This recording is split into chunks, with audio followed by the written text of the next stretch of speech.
So homelessness comes in so many different forms. And when we often think about individuals that are experiencing homelessness, we often think about individuals that have mental health diagnoses or drug and alcohol issues. For many of the individuals that I've encountered through my entire career in serving healthcare to the homeless, this is not always the case.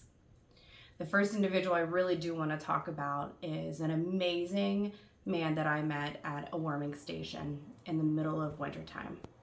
He was in his mid-80s, blind in his right eye completely, and he did not fit in the shelter environment that I was currently seeing him at.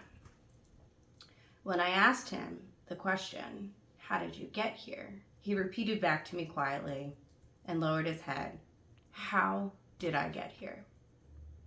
You see, he had met this wonderful individual and let her come into his apartment complex, and she was several years younger, and he gave her full access to everything that he had.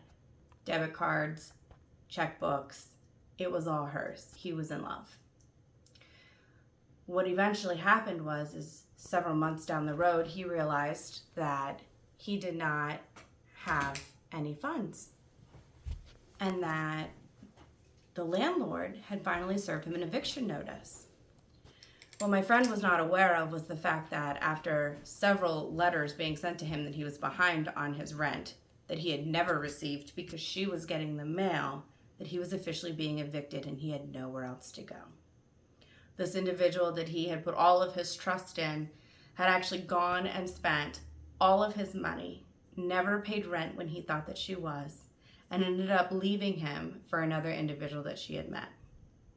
So now my friend had no money, no support, he doesn't have children, and he's in his mid-80s living in a warming shelter. This is something that should never happen to our individuals that are in their mid-80s being in a homeless shelter.